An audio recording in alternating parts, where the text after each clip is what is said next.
جب آپ کہہ رہے تھے کہ ایک جو زمیندار ہے تشخیص کی جاتی ہے اس کے آپ سب سے پہلے صاف زر اس کے رقبے کی تشخیص کرتے ہوں گے، پھر آپ جو چک تشخیص جسے کہتے ہیں یا نقشہ موگا جسے کہا جاتا ہے وہ آپ مرتب کرتے ہیں، اور اس کے بعد جو اس کی چک بندی کی جاتی ہے ایک نہر کی، آپ اس میں تھوڑا سا ہمیں بتائیے کہ چک بندی نہر کس طرح سے کرتے ہیں آپ، ایک موگے کی چک بندی سے کیا کہتے ہیں، کس طرح سے کی جاتی ہے، اور پھر خاکہ موگا یا نقشہ موگا جو ہے یہ کیا ہوتا ہے، اس بارے میں آپ تھوڑا سا ہمیں گائیڈ کیجیے پلیز۔ ظفر صاحد، جب ہمیں ایک پٹواری کو حلقہ دیا جاتا ہے تو اس حلقے میں جا کر پٹواری کا جو سب سے پہلا کام ہے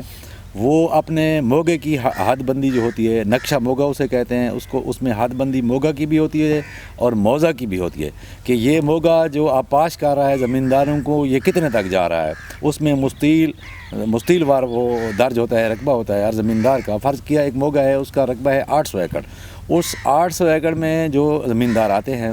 ان لوگوں کو ہم نے آبیانہ لگانا ہوتا ہے اور ان کو اسی موگا میں پانی تقسیم کر کے دینا ہوتا ہے۔ دوسرا، جب آپ موگے کی حد بندی بنا لیتے ہیں تو اس کے بعد آپ پوری نہر کی حد بندی بناتے ہیں جو آپ کے حلقہ میں ہے، جو پورے جب نہر کی آپ حلقہ بندی بنا لیں گے تو آپ کا حلقہ کمپلیٹ ہو جائے گا۔ اس میں ہر موگے کا علیحدہ سائز ہے۔ فرض کیا ایک موگے میں 600 ایکڑ ہے، وہ 600 ایکڑ کو آپاش کر رہا ہے تو اس کی جو ہے جو اس کی نکاسی ہے پانی کی، فرض کیا وہ 5 انچ ہے، اور ایک دوسرا موگا ہے جس کا 900 ایکڑ رقبہ ہے، اس کی نکاسی 7.5 انچ ہے۔ اس طریقے سے جتنا رقبہ زیادہ ہوتا جائے گا پر موگا میں اس کی نکاسی جو اس کا پیپ ہوگا وہ اتنے انچ زیادہ ہوتا جائے گا۔ یہ جو چک بندی ہوتی ہے اس میں سب سے جو بنیادی چیز ہے، ہم جب گرداوری کرتے ہیں اس میں ایک موگا میں تو ہم قلعہ وار گرداوری کرتے ہیں۔ زمیندار کو آبیانہ تشخیص کرنے میں جو ہمیں سب سے بنیادی ہمارا کام ہے کہ ہم ایک موگا میں جاتے ہیں اور ہم تشخیص کرتے ہیں کہ ایک زمیندار، فرض کیا ظفر صاحب زمیندار ہے، ہم اس کا رقبہ 10 ایکڑ ہے۔ جب ہم آبیانہ لگاتے ہیں اس کو، فرض کیا ربی میں اس کو آبیانہ ہم نے لگانا ہے تو ہم 10 کو 165/50 ضرب دیں گے اور اس کو ظفر صاحب کا آبیانہ کمپلیٹ ہو جائے گا۔ اور اس کے بعد کیونکہ ابھی جو نیا سسٹم آیا ہے ای آبیانہ، اس میں سارا ریکارڈ ہم نے کمپیوٹرائز کرا دیا ہے اور ابھی بل شروع ہو گئے ہیں، ہر زمیندار کو بل آ رہے ہیں، اس میں اپنا آبیانہ بھی ہے اور اس میں اس کا کل رقبہ بھی ہے، اس میں پوری تفصیل لکھی ہوئی ہے کہ کب اس کو جمع کروانا ہے، اس میں پوری ڈیٹیل ہے۔ تو ابھی زمیندار کے لیے تو کچھ مشکل بھی نہیں رہا، وہ اپنے ایزی پیسہ سے وہ ای آبیانہ کا بل جمع کروا سکتا ہے، ایزی پیسہ سے کروا سکتا ہے، بینک میں کروا سکتا ہے۔ جو پہلا مینول سسٹم تھا وہ ختم ہو گیا ہے، اب تو یہ ماشاءاللہ بڑا جدید سسٹم ہو گیا ہے اور اس کو سمجھنے میں بھی اتنا زیادہ نہیں محنت کرنی پڑتی۔ ابھی جو پہلے تھے، کیونکہ تعلیم کم تھی لوگوں کی، میٹرک پہ تھا پٹواری، ابھی کیونکہ اس کو 11واں سکیل مل گیا ہے تو پٹواری جو ہے اب ماشاءاللہ جو 11ویں سکیل میں بھرتی ہوں گے، کیونکہ مقابلے کا امتحان دے کر آئیں گے، وہ کمپیوٹر کو بھی سمجھیں گے اور ٹیب انہیں مل رہا ہے۔ اب ہر پٹواری کو ایک ٹیب دیا جا رہا ہے جس میں وہ بل جمع کروا سکیں گے زمیندار حلقہ میں۔ اچھا، اس پہ آپ نے ایک ماشاءاللہ بڑا اچھے طریقے سے آپ ہمارے جو بچے ہیں ان کو گائیڈ کر رہے ہیں۔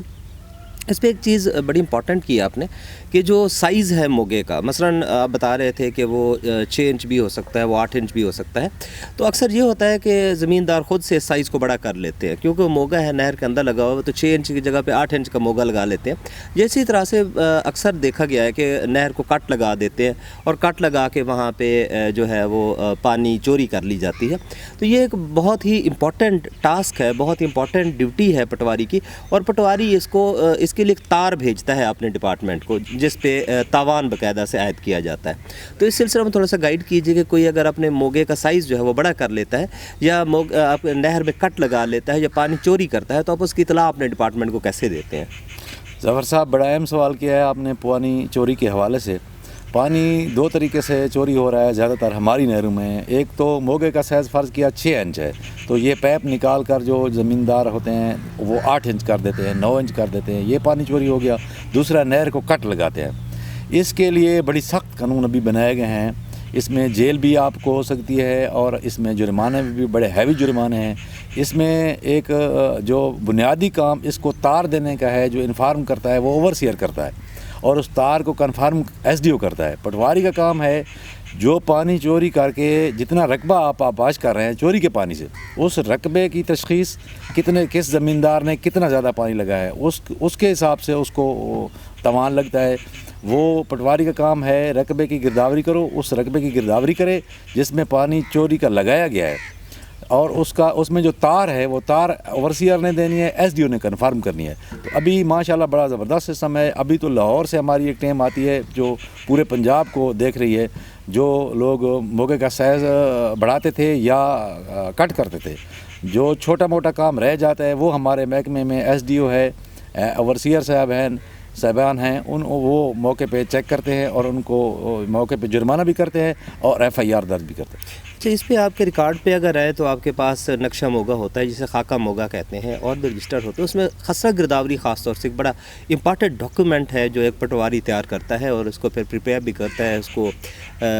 اپڈیٹ بھی کرتا ہے۔ تو خسرہ گرداوری کی تیاری آپ کس طرح سے کرتے ہیں؟ انسپیکشن آف کراپس اب کیا آپ موقع پہ جا کے کرتے ہیں، یا جو فصلات ہیں ان کی جو انسپیکشن ہے یا ان کا جو معائنہ ہے فصلات کا، جیسے خسرہ گرداوری کر رہے ہوتے ہیں، اس کا کیا طریقہ کار ہوتا ہے، اور کیا آپ موقع پہ اب جاتے ہیں یا کس طرح سے آپ اس کو اپڈیٹ کر رہے ہیں؟ ظفر صاحب، خسرہ گرداوری کا جو سسٹم ہے ہمارا تھوڑا محکمہ مال سے بالکل مختلف ہے۔ 2003 سے پہلے تو خسرہ گرداوری ایسا تھا کہ جتنی آپ کاشت کرتے تھے ہم اس رقبے کو بک کرتے تھے، اور ہمارا خسرہ گرداوری میں وہ رقبہ آتا تھا۔ فرض کیا آپ کا 10 ایکڑ رقبہ ہے اور آپ پانی پلا رہے ہیں 4 ایکڑ کو، تو ہم 4 ایکڑ لکھتے تھے جس میں آپ کی جو فصل ہوتی تھی اس فصل کا نام ہوتا تھا۔ لیکن ابھی 2003 میں جو مشرف صاحب نے یہ قانون منظور کروایا اور فلیٹ ریٹ ہو گیا۔ فلیٹ ریٹ کا مطلب یہ ہے کہ جتنا رقبہ آپ کا موگے کی حد میں ہے اس کو آبیانہ فلیٹ برابر لگنا ہے، چاہے آپ پانی لگاتے ہیں نہیں لگاتے۔ آپ کا 50 ایکڑ رقبہ ہے مثال کے طور پر، اور آپ 50 ایکڑ کا پانی لے رہے ہیں محکمے سے، آپ کی مرضی ہے آپ 10 ایکڑ اس کو آپ پاش بنائیں رقبے کو، یا